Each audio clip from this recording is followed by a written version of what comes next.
রাতের নিস্তব্ধতা ভেঙে প্রতিদিনের মতো আজও অফিস থেকে ফিরে এলেন রাকিব। ক্লান্ত মুখ, গভীর ভ্রু, সারাদিন যেন ক্লান্ততাকে নিঃশেষ করে দিচ্ছে। ঘরে ঢুকতেই তার স্ত্রী নিশা স্নিগ্ধ হাসে, কিন্তু আজও তিনি বুঝতে পারলেন রাকিবের মন আজ ভালো নেই। আসসালামু আলাইকুম, সবাই কেমন আছেন? আজকে আপনার সাথে একটা সুন্দর গল্প শেয়ার করছি, আশা করি আপনাদের ভালো লাগবে। নিশা ধীরে ধীরে সামনের দিকে এগিয়ে গিয়ে বলল, কি হয়েছে, আজও এত চুপচাপ কেন? রাকিব বিরক্ত হয়ে বলল, কাজের চাপ, জীবনের ঝামেলা, এগুলো তো আর নতুন কিছু না।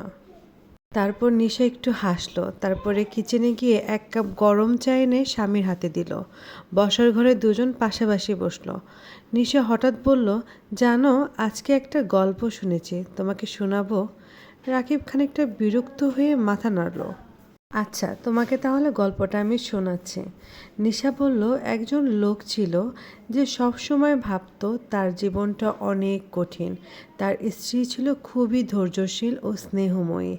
একদিন লোকটার খুব রাগ করে স্ত্রীর সামনে নিজের হতাশা প্রকাশ করলো। স্ত্রী কিছুই বলল না, শুধু একদিন তাকে নদীর ধারে নিয়ে গেল।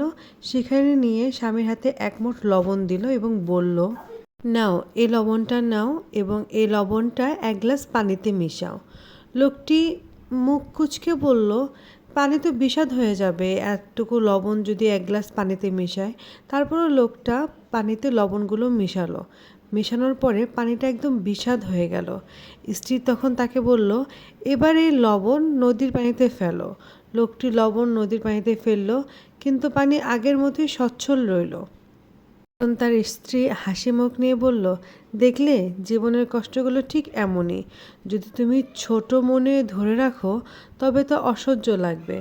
যদি তুমি হৃদয়টাকে নদীর মতো বিশাল করো তবে কষ্ট আর কিছুই মনে হবে না। তাই সবসময় মনটাকে অনেক বিশাল করে ফেলো। কোনো কিছু হলে তা শেয়ার করো। দুইজন মিলে আমরা যে কোনো পরিস্থিতি মোকাবেলা করতে পারবো। তুমি কোনো টেনশনই তখন টেনশন মনে হবে না। তোমার জীবনে যা হয় তুমি আমার সাথে শেয়ার করো, দেখবে তুমি হালকা অনুভব করবে। রাকিব স্তব্ধ হয়ে কথাগুলো শুনল। সে বুঝতে পারলো তার জীবনও এক গ্লাস পানির মতন সংকীর্ণ হয়ে গেছে। সে ধীরে ধীরে নিশার দিকে তাকালো। চোখ কৃতজ্ঞতার ছায়ায় যেন ভাসছে। আর যে শিখল, হৃদয় যদি প্রশস্ত হয় তবে কষ্টগুলোর কষ্টই মনে হবে না। যদি দুঃখ ভাগাভাগি করে নেওয়া যায় তবে কোনো দুঃখই দুঃখ লাগবে না। সে নিশার হাতটা ধরল এবং বলল, তুমি ঠিকই বলছো, আমার জীবনকে বিশাল করতে হবে তোমার সাথে সব কিছু শেয়ার করে।